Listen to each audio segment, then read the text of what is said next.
എന്താണ് ഇന്ത പക്കം ഒരു സൈഡ് വലിവ്? മ്യൂണിക്കിലെ സൗണ്ട് ചെക്കിനിടെ ഹോബി ഇട്ട ബന്ധാനയിലെ പ്രിന്റും തേടെ വിവേഴ്സ് പോസ്റ്റും കൂടി കൂട്ടി വായിക്കുമ്പോ സംതിങ് ഈസ് ഫിഷി. ആ മറ്റേ സാധനല്ലേ ഇന്ത്യൻ BTS ആർമി.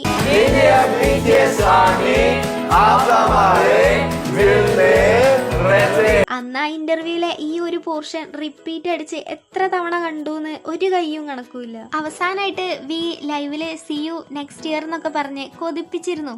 എന്നാ വേൾഡ് ടൂറിന്റെ ലിസ്റ്റില് ഇന്ത്യയുടെ പേരൊട്ട് കണ്ടതുമില്ല. അന്ന് ഞാനടക്കം വീനെ കൊന്നു കൊല വിളിച്ചതാ.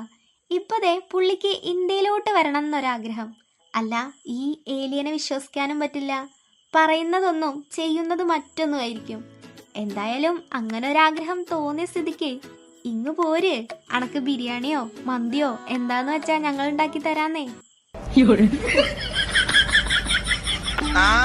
ഈ ഇഡ്ഡലി ദോശ ഗർഭം മേടിക്കാനായിട്ട് എന്റെ കയ്യില് പൈസ ഇല്ല.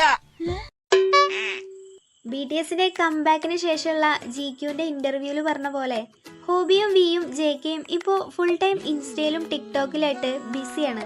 ഗുഡ് ഗനം എന്ന പേരുള്ള ഒരു ജർമ്മൻ വൈറൽ സോങ്ങിന്റെ ഡാൻസ് വീഡിയോ അവര് റീൽസിലൂടെ പങ്കുവച്ചിരുന്നു. മ്യൂണിക് കൺസേർട്ടിനിടയില് ജങ്കുക്ക് ഇതേ പാട്ടിന്റെ വരികള് ആർമീസ് ഗുഡ് എനഫ് എന്ന് മാറ്റി പാടുകയും ചെയ്തു.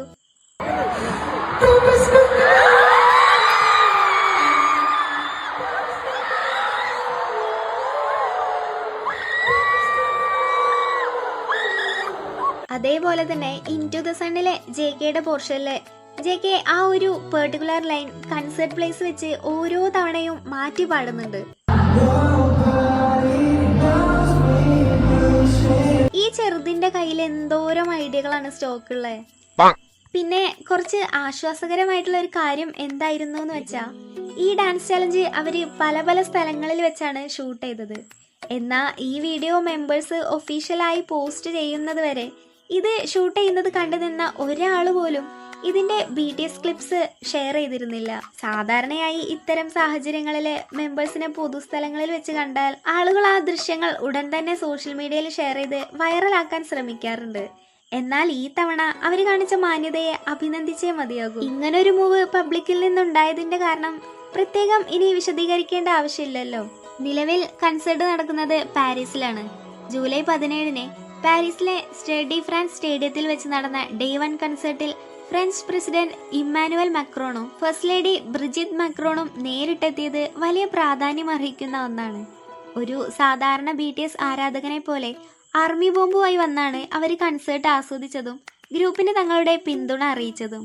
ഒരു രാജ്യത്തെ പൊളിറ്റീഷ്യൻസ് ഇത്തരം ലൈറ്റ് സ്റ്റിക്കുമായി കൺസേർട്ടുകളിൽ പങ്കെടുക്കുന്നത് വളരെ അപൂർവമായിട്ടുള്ള ഒരു കാഴ്ചയാണ്. വെറുമൊരു ഔദ്യോഗിക സന്ദർശനം മാത്രമായിരുന്നില്ല ഇതെന്ന് വ്യക്തമാക്കിക്കൊണ്ട് പ്രസിഡന്റ് ഇമ്മാനുവൽ മാക്രോൺ തന്റെ ഫോണിൽ കൺസേർട്ട് ദൃശ്യങ്ങൾ പകർത്തുകയും അദ്ദേഹത്തിന്റെ സോഷ്യൽ മീഡിയയിലെ ഒഫീഷ്യൽ അക്കൗണ്ട് വഴി വീഡിയോ പങ്കുവെക്കുകയും ചെയ്തു. കൊറിയയിൽ പോലും ഒരു പ്രസിഡന്റ് ഇത്തരം പോപ്പ് ഷോകളിൽ സാധാരണയായി പങ്കെടുക്കാറില്ലാത്തതിനാൽ പാരീസിലെ ഈ സംഭവം BTSന്റെ ആഗോള സ്വാധീനത്തെയാണ് വ്യക്തമാക്കുന്നത്.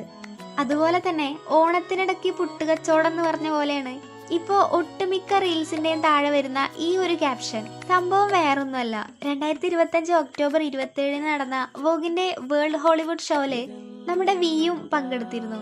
അവിടെ കാണികൾക്കിടയിൽ ഇരുന്ന് പരിപാടി കാണുന്ന വിയുടെ ഒരു വീഡിയോ വോഗ് മാഗസിൻ അവരുടെ പേജിൽ ഷെയർ ചെയ്തു. അന്ന് ആ വീഡിയോക്ക് കൊടുത്ത ക്യാപ്ഷൻ ആയിരുന്നു ഇത്. ഈ ഒരു വീഡിയോ ഏതാനും മണിക്കൂറുകൾക്കുള്ളിൽ തന്നെ വൈറലായി. പിന്നീട് ഈ ഒരു ക്യാപ്ഷൻ സോഷ്യൽ മീഡിയയിലെ ഏറ്റവും വലിയ വൈറൽ ക്യാപ്ഷനുമായി മാറി. പിന്നീട് അങ്ങോട്ട് BTSുമായി യാതൊരു ബന്ധവുമില്ലാത്ത കണ്ണി കണ്ട അൽക്കുലത്ത് വീഡിയോയുടെ അടിയിലെല്ലാം ഈ ക്യാപ്ഷൻ വാരി വലിച്ചിടാൻ തുടങ്ങി.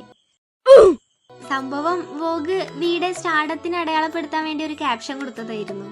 എന്നാൽ സോഷ്യൽ മീഡിയ അതെന്താന്ന് പോലും മനസ്സിലാക്കാതെ അതങ്ങ് ഏറ്റെടുത്തു. എനിക്ക് എഴുതാനല്ലേ അറിയൂ, വായിക്കാൻ അറിയില്ലല്ലോ എന്ന് പറഞ്ഞ പോലെ അവർക്ക് വേണ്ടത് വെറും റീച്ച് മാത്രമായിരുന്നു.